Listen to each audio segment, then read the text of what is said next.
Up Late with Johnny Potenza is filmed in front of a live studio audience. Coming to you live from the city that never sleeps, New York City. It's Up Late with Johnny Potenza.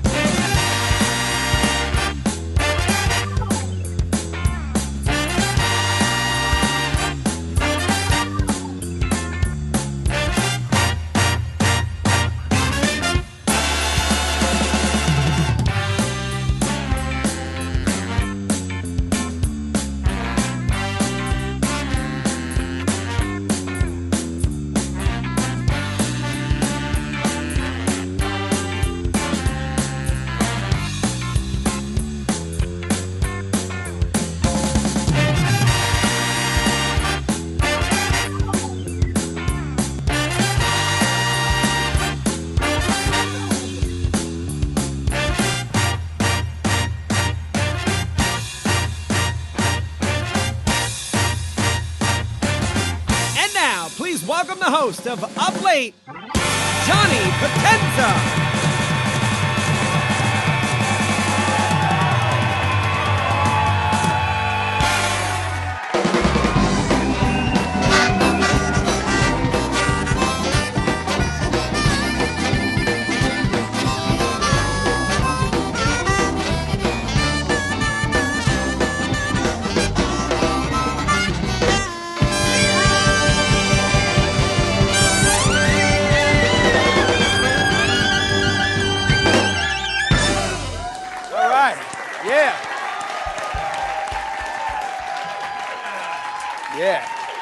What a lovely audience. That's what I like to hear. Welcome to the Up Late Show. I'm your host, Johnny Potenza.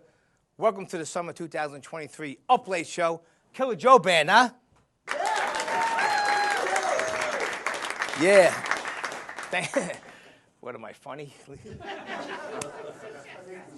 Let's, I know that's such a tired joke, too, but it works. It does. But I'm glad everybody came out today. The whole 10 is. We had a big guest list tonight. What happened, everybody, Killer? They're probably stuck in traffic on the Staten Island Expressway somewhere. Sure. You know what we do? We give people we get 3 times when they get on the guest list for the show. If you get 3 times that you're a no-show, you get put on the 3-time list. Oh boy, what happens then? You just can't get in. That's all. Well, listen, we're going to get on with the show. We got a great show for you tonight, a lot of great guests. And again, I apologize you guys had to stick around. My first guest up tonight, he's an up-and-coming young comedian. It's his first debut on the Up Late Show on TV tonight. So let's give it up for Mike Keegan. Yeah. Hailing from Staten Island, he's an actor, he's a director, he's a producer, he's the co-founder of Fuzz on the Lens Productions. We got the one and only Michael Levy in the house. Yeah. And my very special guest tonight, you've seen him on The Sopranos, you've seen him in The Irishman, you've seen him in American Gangster, you've seen him in a bunch of other TV and movie appearances. We've got the one and only Robert Funaro. Yeah. You guys got to stop clapping. It's going over the microphone. Sorry. This show's low budget enough. But anyway, I found musical entertainment tonight to hear Back for Vengeance, to rock out the house. We got my boys, my brothers, the Killer Joe Band. And we got JoJo straight from South Carolina. What's up, pal? What's up, buddy? How are you? Oh, what's going on? All the boys. How you doing, all right? Good, Johnny. We're doing good. Thank you so much for coming. I really appreciate it. I know everybody's got a busy schedule. So, Killer, what's going on these days? We're busy. We're working all summer long. We're out in the Hamptons in Long Island, New York City, working with the great Vinny Pastore and the Gangster Squad. We're having a ball. Good. Well, we keep telling Vinny we got to get Vinny here with the Gangster Squad. Yes, that would be fun. That would be fun getting him from there to here. Make believe like I'm Vinny and you're extra me. Okay. Well, you have to understand with Vinny, everything has to be at that very moment. Because if you plan anything with him, you might as well be 27 years from now. So if you want to get Vinny here, he's just got to say, come on, Vin, let's just take a ride if you're hungry. Come on, pal, we'll wind up here. I don't know, Killer. Yeah, Johnny P, he always asking me to come on his show. That's it. I could do a better imitation, but, Okay. That was on the fly. But anyway, let's check out the Killer Joe band. Show them what you got. All right, here we go. Messing with the kid. You ready? Here we go. 1, 2. You know what to do. Here we go. Do it again.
Live out here, say yeah!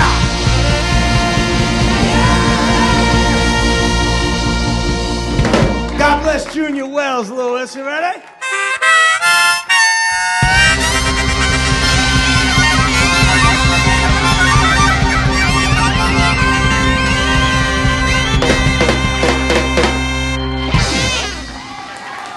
Thank you very much, everybody.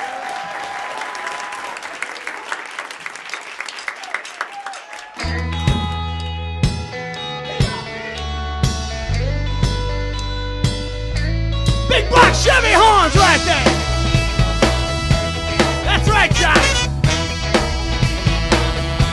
Everybody sit down for the down seats, man. It's summertime. Yeah, I'm coming to you on that dusty road. That good loving, Joseph's got a truckload. And when you get it, you got something. So don't worry, baby, 'cause everybody's starting out. I'm a man. I'm a soul man. I'm a soul man. I'm a soul man. Yeah, yeah, got what I got on that hard way. And I'm making it better each and every day. I said, soul man, don't you fret. 'Cause you ain't seen nothing yet. I'm a soul man. I'm a soul man. Wow. I'm a soul man. I'm a soul man. Well, I was brought up down by Jones Beach, and I learned how to love before I could eat. I was educated, that good stuff. When I start loving, I just can't stop. I'm a soul man. Everybody, I'm a soul man. Hey, I'm a soul man. I'm a soul. Take me to the bridge, man. Yeah, gonna grab the rope. I'll pull you in. I'm gonna give you hope, man. Be your only boyfriend, yeah. Are we alive out there? Say yeah. Hey, watch this, Johnny. Watch this, man.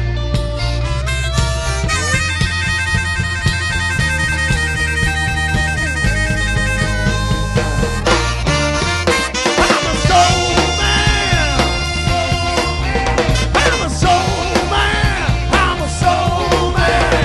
I'm a soul man. I'm a soul. Russ Palvino, go Russ, go, man. You got it. Hey.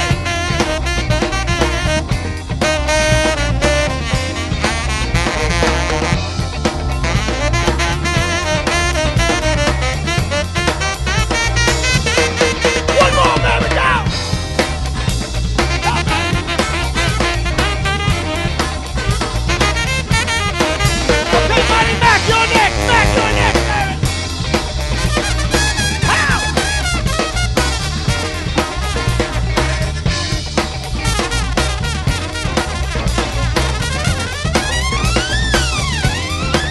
Go back, talk to me now. Talk to me.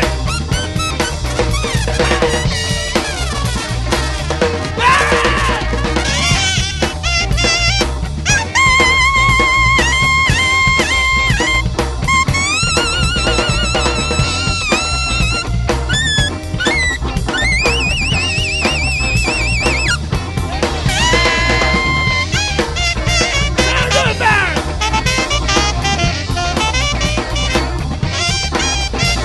Oh, yeah. It's all right. All right, guys, give me the rip. Going home.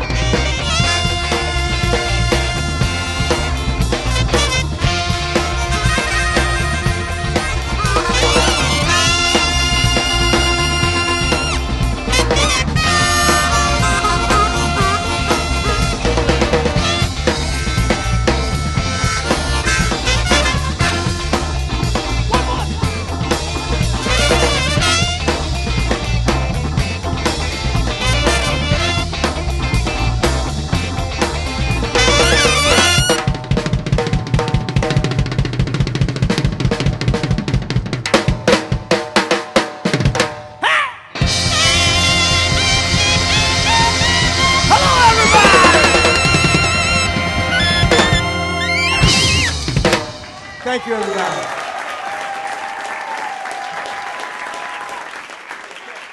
We got a special guest in the house, ladies and gentlemen, and we're going to bring him up right now.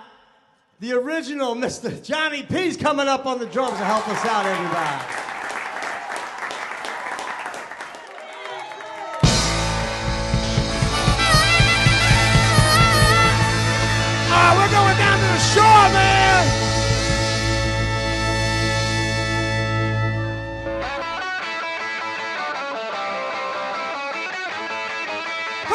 Everybody,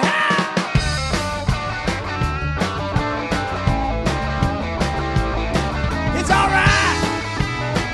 Go, Louie. Take another one, baby.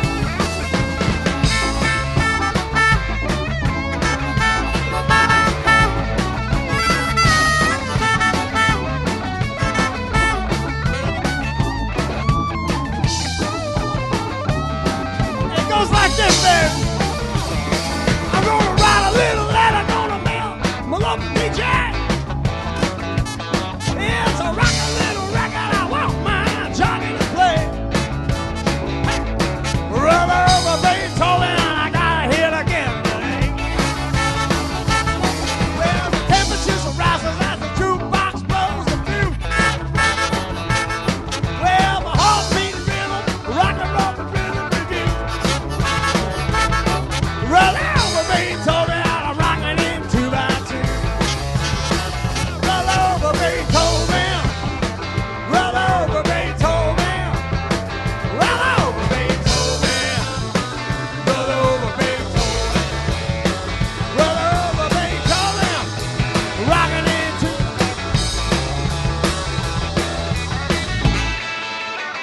Okay, get him, Louie!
us out. Thank you, everybody.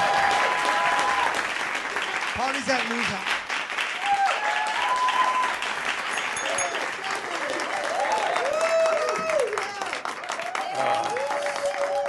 All right. I feel like Rodney Dangerfield over here doing this. So how's everybody doing tonight? Good? Yep. All right. Let me get my cue cards over here. All right, good. So listen, the Killer Joe Band.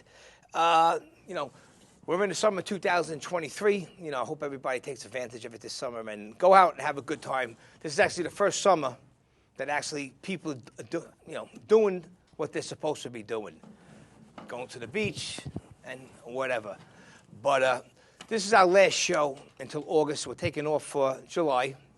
And what I can tell you is on August 3rd, my very special guest is actor-musician Deborah Renard from Dallas and Al Sapienza from The Sopranos and the new movie Big George Foreman. They're going to also be playing at the Garden State Arts Center on June 8th.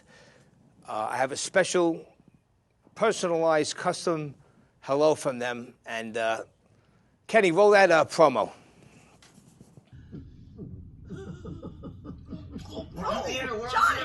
Johnny P! Oh my God, Deb and I, we're up here working really hard. We're not drinking, no. Not drinking or doing anything. Johnny P, Deb and I, Al Sapienza here. Deborah Renard. She was on Dallas for 10 years, started in Lionheart with Van Damme, his first action movie. We're up here working, we got a million things going on, but the biggest thing we have going on is we're going to be on your show, Johnny P. That's right, August 3rd, and we're so excited. August 3rd. And we, Deb and I, are opening for Herman's Hermits and Bobby Rowe at the PNC Bank Arts Center in New Jersey. 7,000 seats in New Jersey. June 8th, 7:30 p.m. 7:30. We're opening for Herman's Hermits for Peter Noon. It's going to be an absolute blast. We're so excited. We're inviting all of your audience to come see us. And you get tickets at www.gsafoundation.org. www.gsafoundation.org. And what else is going on? I'll tell you what else is going on. I got a movie out right now, Sony Pictures, Big George Foreman in theaters right now. I play the legendary trainer Gil Clancy. And I've got the second season of Reacher coming up on Amazon. That's a really good TV series. Deb has... Oh, I have a movie coming out on Hulu called Appendage.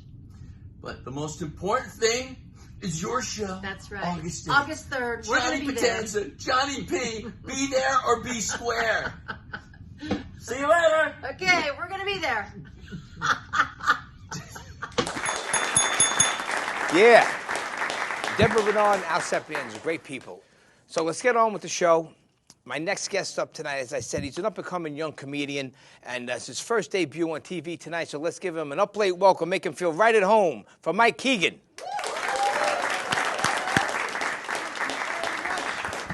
Thank you very much. Thank you, Johnny, for having me. I am so excited to be here. I got to drive all the way from Long Island. I left Tuesday afternoon, and I'm happy to be here. I got to drive over my favorite bridge, the Verrazano Bridge. I don't know if you guys know, but I looked it up. Apparently, the name Verrazano is derived from an old Sicilian word meaning 14 friggin' hours on the Belt Parkway. So I made it, and I'm here, and I'm happy to be here because I'm a comedian. We were out of work for like a year and a half, and it's just good to be back. Remember the last show that I did before everything shut down? I was working in Jersey. I was working at a theater in New Jersey, and I love Jersey. I love working there. I love the people there. It just gets annoying because every time I'm in Jersey, I have to keep reassuring people that I wasn't their last governor. And like, oh yeah, he looks like Chris Christie, and he dresses like the gay guy from Modern Family. I know, but it's good to be here. I don't know if you guys remember Chris Christie. Remember a couple years ago, Chris Christie, 4th of July, had his own little private party, 4th of July, closed down all the beaches. Pissed me off because I love 4th of July. I'll tell you what I did this year for 4th of July. I went out to Coney Island for lunch, and I inadvertently came in 3rd place in the Nathan's Hot Dog Eating Contest. They handed me a trophy. I'm like, I'm just here to ride the cyclone. I don't know what the hell's going on. I don't know. I love 4th of July. I love summertime. Summertime's going to start coming back in. We're going to start barbecuing. Love going to barbecues. Here's a little tip. If you have a barbecue at your house, don't embarrass yourself. Heinz ketchup only. Only serve Heinz ketchup, right? None of that Hunt's garbage, right? If you serve Hunt's ketchup at a barbecue, that's just a subtle way of telling people that you're going into foreclosure. Garbage ketchup. But it is good to be back because I'm a road comedian. I'm used to being on the road every weekend doing this. You learn a lot when you're on the road doing comedy. One of the biggest things I've learned is no matter what size you are, no matter what kind of shape you might be in, if you want to feel good about your body, go to a state fair in West Virginia. I'm the skinny guy at a state fair in West Virginia. Most times I'm the hottest chick. That's West Virginia. About 2 years ago, I got invited to do a show at a state fair in West Virginia. Driving out there, I have these horrible directions that they emailed to me. One of the last things on the directions said, make a left after the Italian restaurant, right? So I'm driving hour and a half up and down this one main road they have in this town in West Virginia. Couldn't find the Italian restaurant. Finally called the venue. I said, can you at least give me the name of the Italian restaurant? Can't find it. Guy on the other end of the line in West Virginia goes, oh, you're looking for the Italian restaurant. It's called Domino's. You're looking for Domino's. Hour and a half I'm driving, can't find Domino's. I finally called him up. I said, are you talking about Domino's? Domino's Pizza's your Italian restaurant? Are you kidding me? Hour and a half I've been driving up and down this road. I passed the Domino's 14 times. I stopped in there to eat 3 times. I finally get there. I get to the state fair. I had a little time to kill before the show started. Stopped at a booth that they had there. What they sell at this booth is fried butter. Fried butter is a thing in West Virginia, and I'm trying to be a little bit healthy. I'm just eating a regular stick of butter. Like the pretentious guy from New York. I'm like, can I have my butter grilled? Is that okay? Is that a thing? I don't know. Right? 3 gigantic guys sitting around this booth just shoveling fried butter in their mouths, and they didn't like me. They didn't like the skinny guy. Didn't like me. Right? Hear all little comments they were making each other. They didn't like me. They're pointing at me. One of them points at me, just goes, oh, well, would you look at Mr. Fitness over there? One of them points at me, goes, who's he trying to impress eating all them vegetables? I was eating a corn dog. That's West Virginia vegetables. No, it is good to be back, though, because I had the COVID. Any other COVID survivors? I'm sure there's a few of us in here, right? There's a few of us. And we'll make out with the rest of you guys. We'll give you our antibodies. But I had the COVID, and I had the real COVID. I had the original COVID. I had the Wuhan wet market friggin' bat COVID, right? Not the Omicron sniffles. I had the original OG COVID when it first came out, and it was terrible. It was a terrible couple of weeks. I got over it, though. I got the antibodies, but I still got vaccinated. I am vaccinated, but I'm not one of those people. I don't push it on people. I don't like vaccine mandates. I only got vaccinated because if I didn't, I'd be a pretty big hypocrite, because in the last 20 years, I've put a lot of questionable shit into my body. I'm 6 McRibs deep this week, no questions asked. If I don't get the vaccine, I'm a hypocrite. But like I said, I don't like vaccine mandates. I don't push it on people. Like I have a girlfriend. My girlfriend decided not to get vaccinated, and I love it, and I'll tell you why. Because we spend a lot of time in Manhattan, and she's not allowed in restaurants. She's not allowed at Broadway shows. I've done the math. In the last 3 months, I've saved $37,000. Just the other day, she's like, Mike, maybe I will get the vaccine. I'm like, no, you don't want to risk it. You don't want to risk it. You might grow a tail. I don't know. But it's good to be back, though, because I don't know. I come from a big neurotic Italian family. Every year we have a big Italian family reunion upstate New York. Going up there every year since I'm a little kid. Notice now that I'm a little bit older, I spend most of my time at my family reunions, like looking at my attractive cousins, trying to figure out how related we are. I'm not getting any younger. I don't give a shit anymore. Half the day I'm on Ancestry.com. Like, oh, it's my mother's cousin's daughter. I can sleep with her. That's fine. It's not fine. Found out. Ancestry.com. I don't know if anybody in here has ever taken the Ancestry test, but about 3 years ago, my mother and her 4 sisters, all 5 of them, took the Ancestry.com test. And true story, they found out that they had a half-brother that they didn't know about for 62 years. And it was really exciting. It was fun for the family. Like, we have a new family member. I'm 37 years old. I have a new uncle, and I got to meet him about a year ago. Lives down in Maryland. Went down to go visit him. Nicest guy in the world. He did the coolest thing. What he did was, like I said, I'm 37 years old. He gave me 37 birthday cards, each with $10 in it. It was really sweet. It was nice. And then he made me sit on his lap and told me to keep it our little secret. So, got the full uncle experience in one day. It was great. I don't know. That's a true story. The uncle thing, not the lap thing. The uncle thing's a true story, though. When my mom first found out that she had the half-brother, she was really upset when she found out, because what happened was 62 years ago, her father had an affair on her mother, and this is how my mom's finding out. She's super upset, and I'm trying to make her feel better. I'm like, Mom, this is a positive thing. We have a new family member. I'm like, you know what? Maybe I'll even take the test. My father goes, you're not taking that goddamn test. Get back on Uncle Gary's lap and shut up. That's my family, though. I love my family. I'm what you call a stay-at-home son. I'm not married. I'm Italian. I still live at home. That's what you do, right? My mother's always asking me. She's like, Mike, when are you going to get married, move out of the house?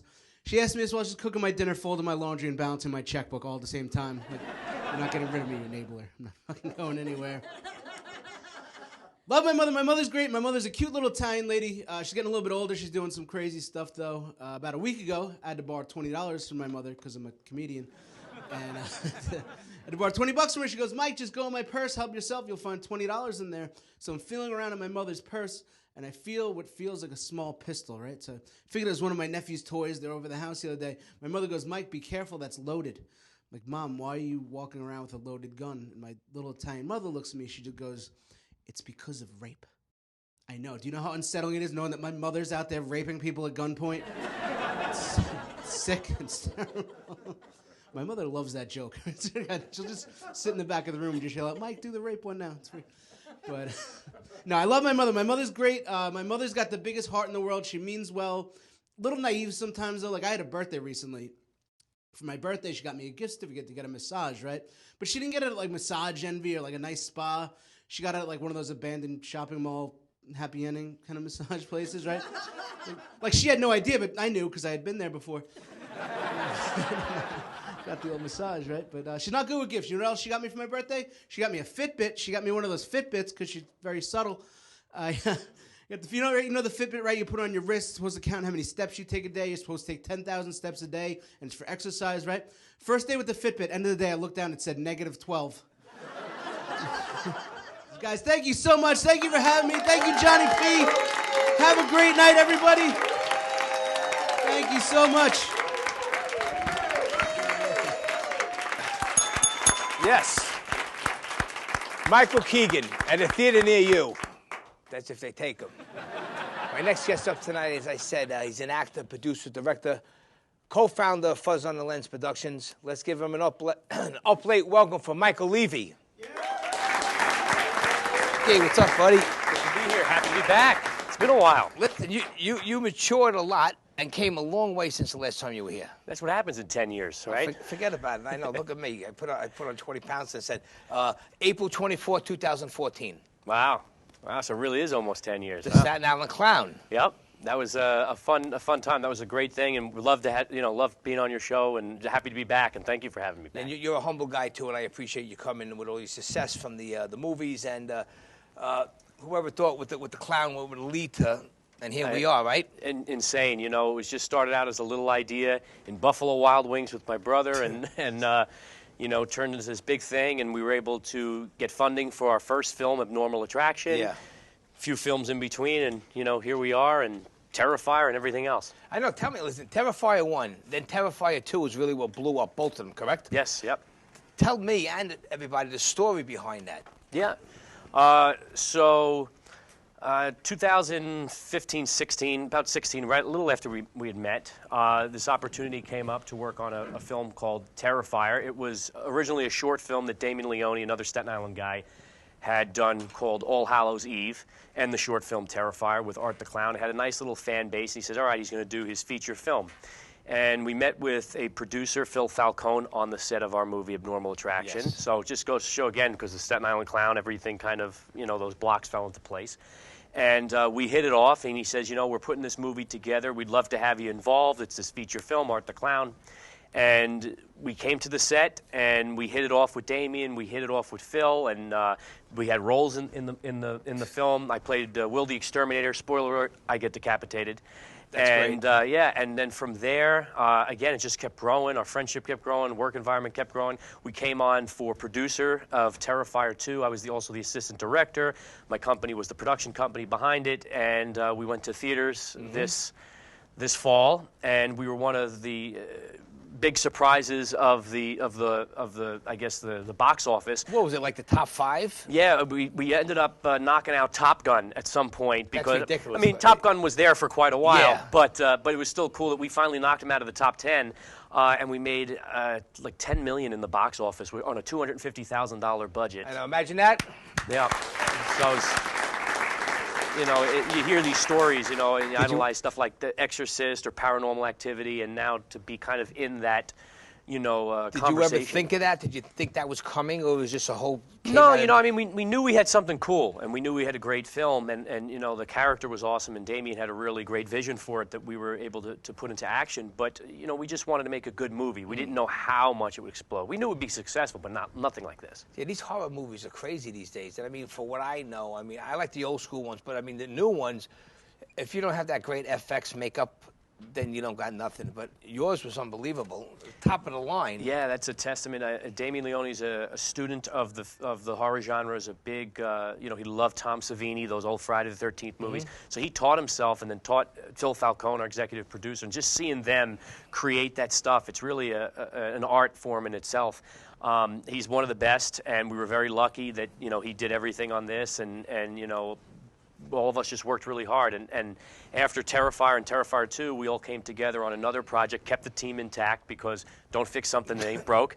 A movie I'm directing called Stream. It'll be out this fall. We have an incredible cast. Jeffrey Combs from Reanimator, Danielle Harris from Halloween, Tony Todd from Candyman, Tim Reed from Sister WKPR Cincinnati, Stephen King's It. So we got a really amazing cast. Dee Wallace, the mom from E.T.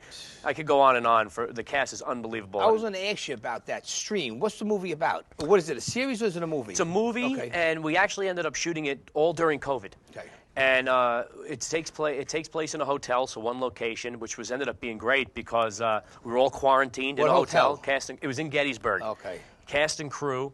And it was like roll out of bed, open the door, shoot. All right, leave the equipment because no one's in the hotel. It's just us. Go back to. It was one of the most amazing experiences we ever had, and it was nice to kind of escape the whole COVID thing. So for us, it ended up working out. We were, we had a good situation because we couldn't have made this movie on the budget that we had COVID not happened, or it would have just taken a lot longer to kind of raise the funds for it. But again, like I said, the cast read it. They were really excited about the script, the opportunity to work with us, and they saw what we were doing with our career. And very blessed, and now it's all coming into fruition. It's different then than now because everything was shot on film still, right? Even if it was an independent, that's why it looks good. Yeah, right. Now it's digital. It's easier to, because you're not burning through all that film that's so expensive. But there are other things now that come with it. Because back then it was harder to make a movie. Now it's easier to make a movie, but now everybody can make a movie. So you really have to. Back then there wasn't much competition. Yeah. So everyone wants to be a star. Right. That's what they say. But yeah, I remember seeing The Omen when I was 10 years old with my father, and I was terrified. And even The Exorcist, it kind of put a chill, But when you watch it now, you laugh at The Exorcist the way she... Because when you saw it, it's how you felt you saw it at the right age and when it was meant to be seen. Right.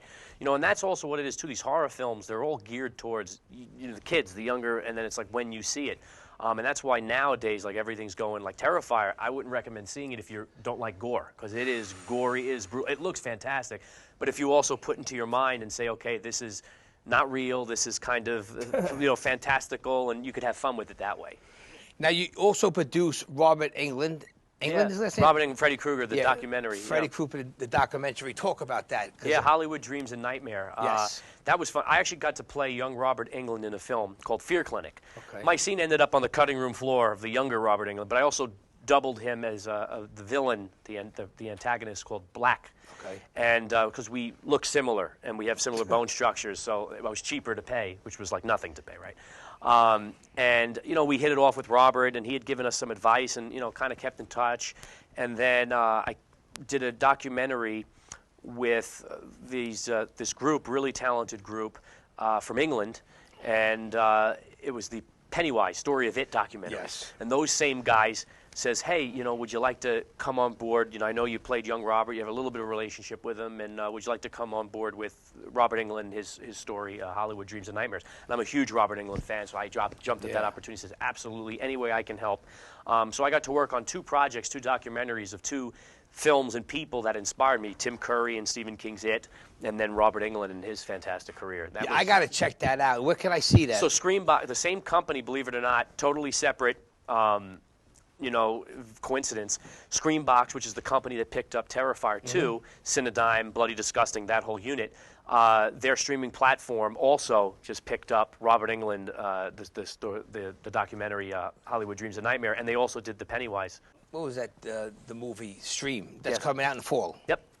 I'm looking forward to seeing that. Yeah, we're excited, working hard. We're at the end of post-production, so we just released the poster 3 weeks ago, and so you could check that out on IMDb. And the film, we're going to be releasing more information, but it'll be this fall. Well, Mike, that's your time. But before we go, why don't we forgot all about it? Let's run that little sizzle reel you got. Awesome.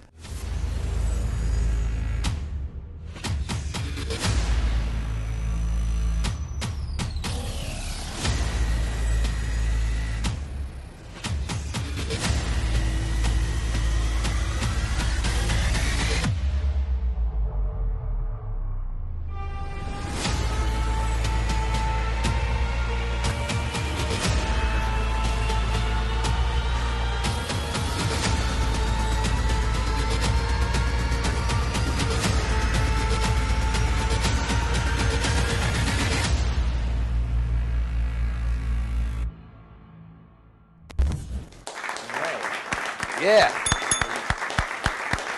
Looks good, buddy. Best of luck. Where can people find you on social media? Yeah, Fuzz in the Lens, and you can find us on Instagram, Facebook, Twitter, YouTube, Fuzz in the Lens, and that's pretty much the easiest way. You could find me through there, Michael Levy, as well as Stream Franchise, and any one of those, and you'll find out where we are. Listen, I wish you the best of luck, buddy. Thank you. Don't forget me when you make it big. Never. I'm so happy All right, to be everybody, back. Thank Michael you. Levy. Thank you. All right. Yeah, Michael Levy, Fuzz on the Lens production. The next Steven Spielberg. All right, my special guest tonight, my featured guest tonight, as I said, you see them on The Sopranos, The Irishman, American Gangster, many other TV and movie appearances. He's a gentleman. He's from Staten Island. Let's give it up for actor Robert Funaro. What's up, buddy? Thank you, John. Give me a bump. Thank you for coming. Thank you. Thank you for coming, buddy. Great to be here. Yeah, man. You're another one, 10 years ago. Yes, Staten Islander. Yes, I am. Took the Highland Boulevard here. Got to make it a little wider now, I think, you know. Oh, it's terrible. But you're originally from Brooklyn, correct? Correct. I'm from Coney Island originally. Oh, wow. I didn't know that. Born in Coney Island, Brighton Beach. Uncles did they had a dart stand in, Coney Island, and grew up on the Nathans. Yeah, listen, my father used to take me there all the time. I mean, you experienced Coney Island when they had all the rides there, the great stuff, right? Yeah. The Cyclone, the whole thing, Yeah, the Thunderbolt and the Magic Carpet ride, and the Thunderbolt, everything got burnt down. Oh, yes. But have you ever been on the Cyclone anytime recently? No, I haven't. It's like whiplash. Right or wrong, if anyone was on it. They sell insurance before you go on. You got to sign a non-disclosure. It's nothing like what they got today. It's like riding an old vet. So, Bobby, you've been doing a lot of stuff. Like, talk about the frustration over COVID and just getting back into the swing of things. Well, I don't really think it's swinging into things now that the ride is, it seemed like it was like we're here now and everything seemed to be opening up, and then the ride went on strike, and a lot of artists went inside. I was talking to some of the musicians. They said they started doing, songs and everything, whereas the actors, you really need to be there in person. If you're a writer, it's a different story. Yeah. But it really changed the dynamic of acting and the Zooms and of course, production. So it's less. Now it seemed like it was opening up, and now the actors might go on strike, the SAG actors, and I'm one of them. And I think that's good. Well, the thing is that live streaming has become really big. Just like groceries are given to you, you can buy groceries and you don't have to leave your home. And so that's the same thing with live streaming. People are really not going to the theater as much as they've gone. Broadway's really hurting right now. And the off-Broadway plays, they're not doing too well, but they keep going. But it's become a very, very difficult thing. So people want to get paid for what they do, and it seems like we're getting less because of the live streaming, TikTok, and all those other things. And it's like that saying: if the stage or the theater was a tightrope, and only those that are capable of walking that tightrope. But nowadays, everyone's a star. Yeah, and the audition process, as you were saying, it's not like it used to be. And then, what do you like? You like the old school way? It's nothing like meeting people in person, a casting director, because they get to, something happens. I was talking to Mike Levy, backstage in the green room, and you can do it 2 or 3 ways, whereas in the tape, self-tape, you're kind of locked in. I mean, I went in to see one of the last live auditions, and my friend Porky in the audience, he helps me out. He lives behind me with all my auditions. Porky, I like that. Yeah. And went in for Wise Guys, written by Nick Pileggi. Robert De Niro is in it. He's playing 2 roles, Frank Costello and Albert That's the new one that's out now with Kathy Narducci? Yeah, she's in it. Yeah, so I went to see him in person, which was nice. I met Barry Levinson and everything. But it seems like they want a lot more from the actor. Instead of 4 pages, you're getting 10 pages. And you got 56 takes, and you got to edit them, and it's just like your eyes are bulging out, And then finally you get in, which was really great to go in and see Bobby De Niro, because I worked with him already on in The Irishman. Yes, and we're going to everything. definitely talk about that. So, I mean, it was great to go in. Didn't get it, but that's the way it is. That's the actor's life. You know, you get them and sometimes you don't. It's everything else in the entertainment music business. It's very frustrating. It's very fulfilling. You meet a lot of great people down the road. Well, it's that resistance that of not getting it, which keeps keeps me going, because you don't want to get the right role, and the resistance makes us better actors, better musicians, better everything. You're smart to wait for what you like and what you want. A lot of actors just go out there just for the paycheck, and it winds up haunting them at the end. Yeah. Now, before we get into some of the new stuff that's coming up, since we just got off the De Niro thing, tell me how you got the part in the as Johnny, as the restaurant owner or the bar guy that you Right, were Johnny. He was one of the union guys, but really not a union guy, kind of more of a no-show guy. The friendly lounge. Johnny, friendly lounge, yeah. And I introduced Frank Sheeran, the Irishman, to Skinny Razor. These are real people. Yes. And that was his introduction to the underworld and everything. You know what I mean? The mafia, the Black Hands, whatever. So I mean, I got the role. I auditioned like many other actors, and it's. Like with Marty Scorsese, they'll send out one scene, and I found out that my scene that I read for Johnny, a lot of actors read it, and a lot of guys came up to me, I read that scene, hey, you got it, you know what I mean? So it was great. And then they place you in the film, so a lot of people read my particular scene, and then Scorsese will, kind of direct, oh, he's right for this, and get a feel for the actor. So sometimes it's a little disheartening, because that's what happened in Wise Guys. I read for one role. I'm not going to name the role, but I read for one role. But I found out that a lot of the actors, they read for that same role. Gary Pastor was one of them, too. Gary, great actor. He was here last time. Yes. He's a blast. Isn't that the norm, but they give you, like, slides of, like Skinny Razor.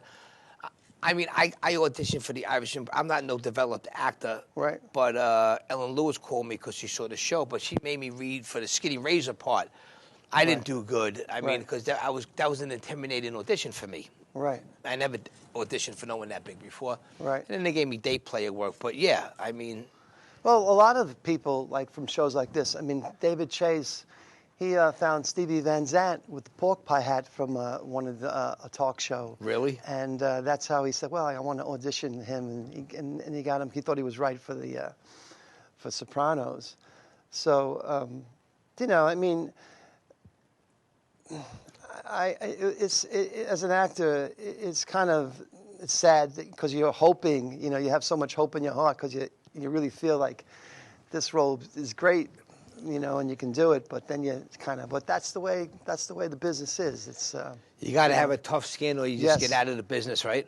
Yes, you need to have alligator skin, as Uda Agan would say from HB Studios. You need the alligator skin.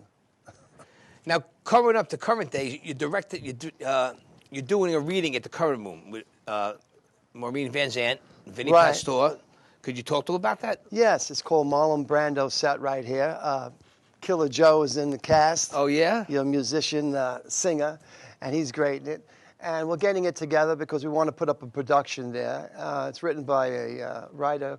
His name is Louis LaRusso.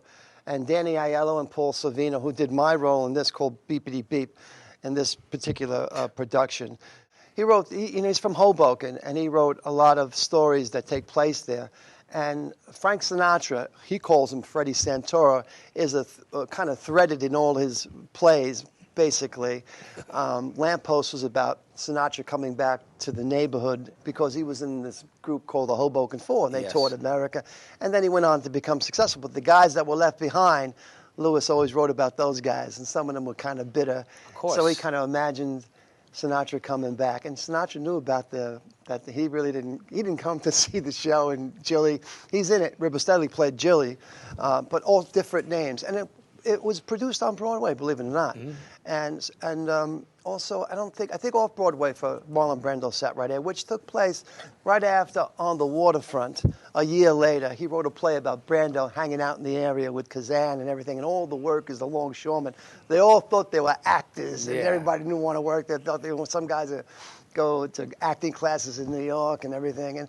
But there's a relationship, and Maureen Van Zandt, she's wonderful. She plays the lead. I play her love interest from years gone by. and there's a story between us. I don't want to give it away, you know, spoiler alert. And that separates the actors when you do plays, correct?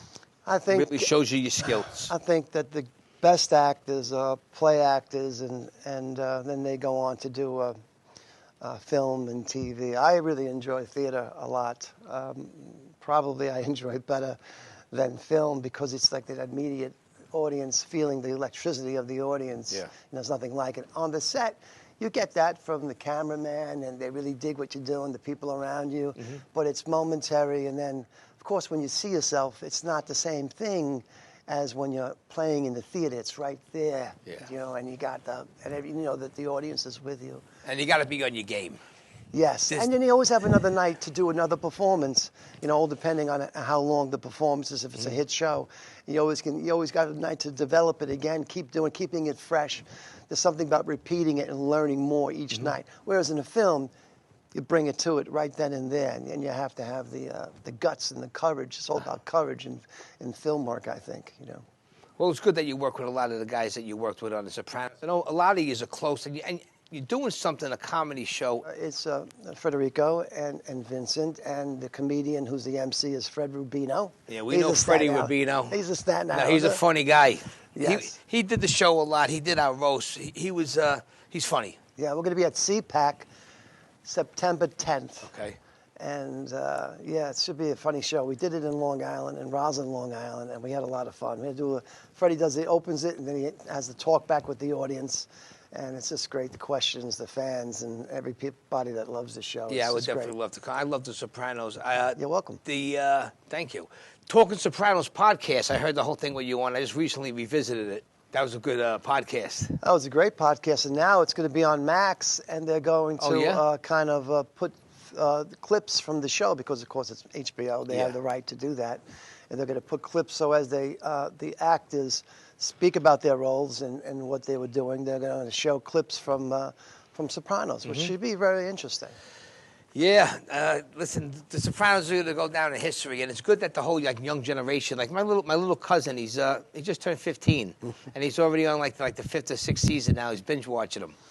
It's amazing how COVID brought a couple of generations that couldn't see Sopranos to see Sopranos, and we really have been working, doing appearances when there's not so much work out there. So it's really great to do appearances and I wouldn't call it hustling, just to be appreciated. But that's what you do. You want to meet the fans, and they want to meet you guys. And the Soprano con was out of control. It was great, 30,000 people. Yeah, but that was before the COVID.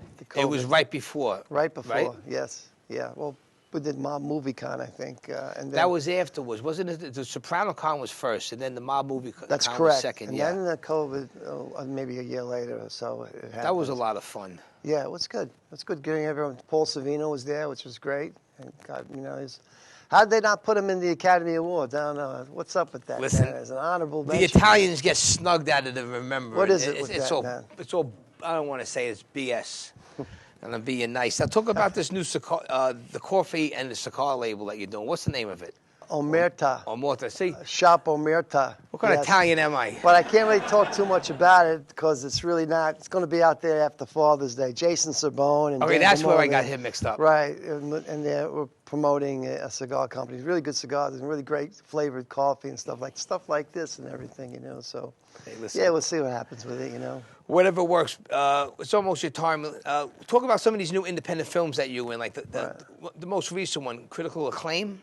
Yes, we shot that in Utica, New York, Okay. and it's about a filmmaker. I play a filmmaker who gets a bad review, and he goes on a deep end, which has happened 1,000,001 times. So he really has it's almost like After Hours, but it doesn't take place. If you've ever seen a Scorsese film, but it takes place over like a period of 2 or 3 weeks. He gets that bad review, and he just goes kind of, he just loses it, but he gets he finds spiritually, he comes to God, and that's a great message that the film had to share. And John Mastosha and Paul Borghese. Paul's a good guy. Recommended me. He got me an audition, and I landed the role, and it was great because I just had got COVID, and I was saying a week prior to it happening, you know, to shooting. So that was kind of scary. Will I get out? And it wasn't a severe OG, as Mike Keegan had said. No, it wasn't OG. It was a later strain. It was 2022, summer 2022, and but I did it. I lost some weight. I mean, COVID it really. It did a number on me, Yeah, you lost it, I gained it. Yeah, I mean, you're kind of living inside. You're kind of scared about what everything going. I got a little anxiety, and then I had to shoot the film. So a lot of that whole thing that I was going through, I tried to pour into the film, and I'm hoping that it transcended to what this filmmaker was going through. Yeah. I mean. Well, Robert, that's almost your time. I have a roll in some of your acting clips, like from The Irishman, The Sopranos. You mind if we roll it? Roll it, baby. All right, control room. Let's check that out. I got a way you can earn to push those hindquarters. There's a guy in here, pay a lot of money for them. Well, let's shoot this first and then we'll talk business. At the other end of the bar, 12 o'clock. You see him? He's got a rescind the airline. Yeah, you make a lot of money with him. See him there? Skinny Razor, he owns the place. Razor?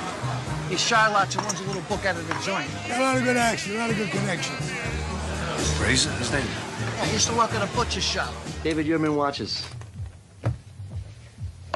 18-karat gold, diamond center. Why do I get the feeling there's a jeweler somewhere filing an insurance claim today? Actually, that ain't what it is. My Aunt Edie died. She was married to Victor Borger's agent. She left me an inheritance, Stone. Just over $2 million. Yeah, well, that's kind of what I wanted to talk to you about. What, do you want to put some money on the street down there? I was thinking about buying a place in Fort Myers. Retiring now, actually. He's thinking about it. What do you want me to tell you? How many years have we dreamt about this? To get out of this shit? I mean, every time someone we know gets arrested... I know. Will you stop? I'm worried, Gene. Did Tony mention anything to you about what we talked about? About you moving to Florida? Did he say if he's leaning one way or the other? I'm following you for over a year now. Your indictment's coming. I pulled you off the street this morning. You'll be in prison by the end of the year. What are you, my priest? Look, my head's getting ready to explode. Why don't you stop breaking my balls? I'm breaking your balls? Hey, there's a zillion complaints on you, pal. You know, for a $20 copay, Charlie, you get help. You know, you're a guy with nothing to lose here. We need you tonight. So you're investigating a cop who's investigating a cop. That's bullshit, man. No, what's bullshit is shaking down Russian drug dealers. When the orders came from the top to have these cops killed. Now, what are you going to do about it?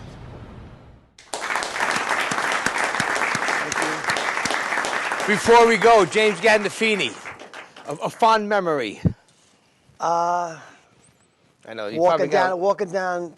I was working at Caroline's as a manager, walking down to Caroline's to manage one night, and he's at the front bar, and he comes out, and we say, because we had done a play in Europe, it's very quick, I'll just say, we did a play in Europe like 7 years prior, and he asked me to audition for Sopranos. He said he couldn't promise me anything, and I auditioned for Georgianne Walken, and I got the role. It changed the course of my life, and thankful, very blessed that he was in my life, and that's the kind of man he was. He was very giving, and he always sent the elevator down, as Jack Lemmon would say, for all his friends. And no greater love hath a man that he laid down his life for his friends, and James was that guy. Yeah, James Gandolfini, right, everybody? God bless. You were blessed just to work with him. Yes, absolutely. You carry him with you forever. Now, Bobby, where can people find you on social media?